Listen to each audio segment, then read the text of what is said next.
बिहार के विकास के लिए पलायन को रोकना होगा।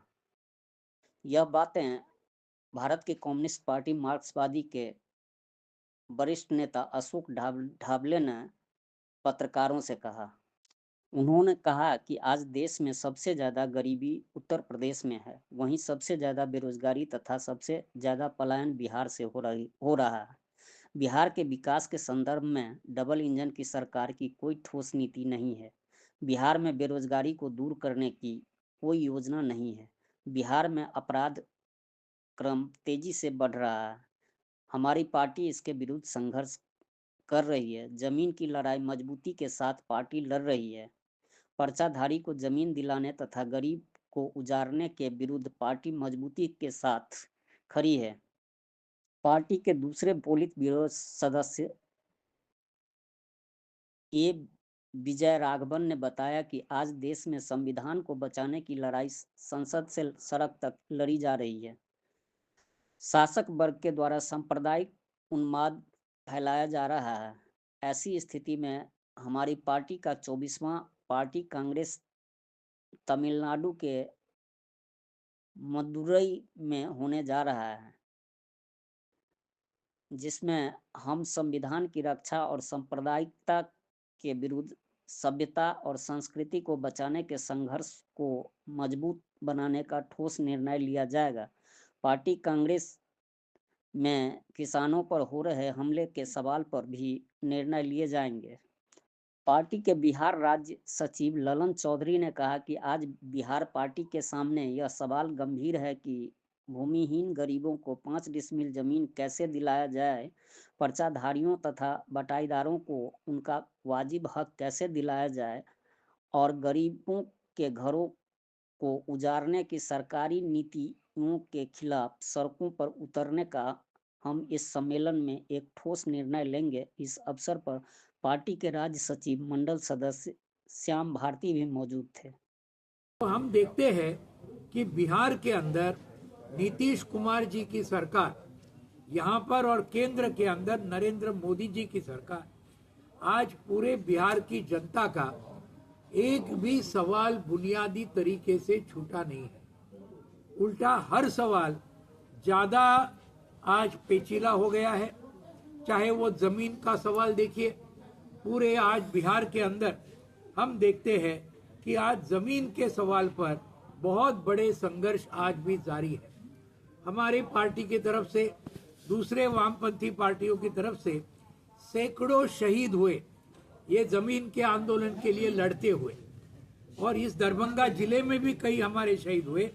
तो ये सवाल अभी तक बंदोपाध्याय रिपोर्ट जो हुआ था उसको ये लोग सब बोले हम उनको अमल में लाएंगे, इस रिपोर्ट को हम लागू करेंगे, एक भी सरकार ने किया नहीं। और ये सरकार जो है नीतीश कुमार जी ने तो कई बार बोला था कि हम करेंगे, लेकिन बिल्कुल किया नहीं है। तो ये जमीन का मुख्य सवाल पूरे बिहार में बहुत बड़ा सवाल है। यहाँ उत्तर बिहार में बाढ़ का सवाल है लगातार, दक्षिण बिहार में सूखे का सवाल है।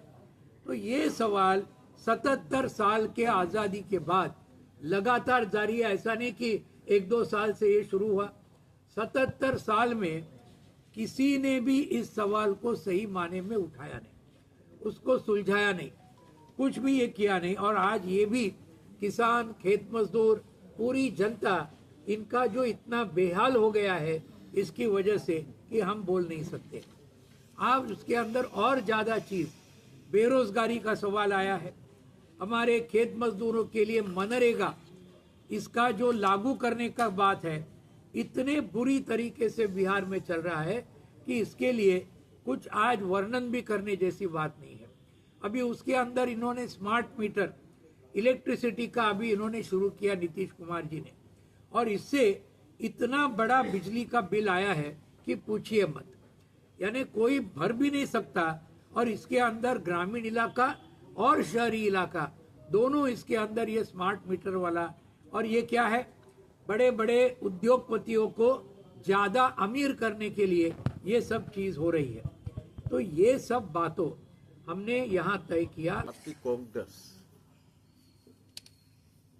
मदुरा में होने वाला है, तो हमारा पार्टी में पार्टी कांग्रेस की पहले हर पार्टी यूनिट का कॉन्फ्रेंस हो रहा है। ये डेमोक्रेटिक तरीके से ऐसा कॉन्फ्रेंस नीचे से ऊपर तक करता है। तो अन्य राष्ट्रीय दल से हमारा पार्टी का बेसिक डिफरेंस ये है, कॉन्फ्रेंस के पहले सब यूनिट में कॉन्फ्रेंस, और हर कॉन्फ्रेंस पे गणतंत्र के अनुसार कमिटी और सेक्रेटरी की चुनाव भी होता है। तो ये कॉन्फ्रेंस में ऐसा एक डेमोक्रेटिक प्रोसेस है, और हमारा पार्टी ऐसा एक पार्टी है, ये हमारा जो पार्टी की जनरल गाइडलाइन है, भविष्य में जो कार्रवाइयाँ है इसके बारे में पार्टी कॉन्फ्रेंस में पॉलिटिकल रेजोल्यूशन है, हम पेश करेगा और पास करेगा।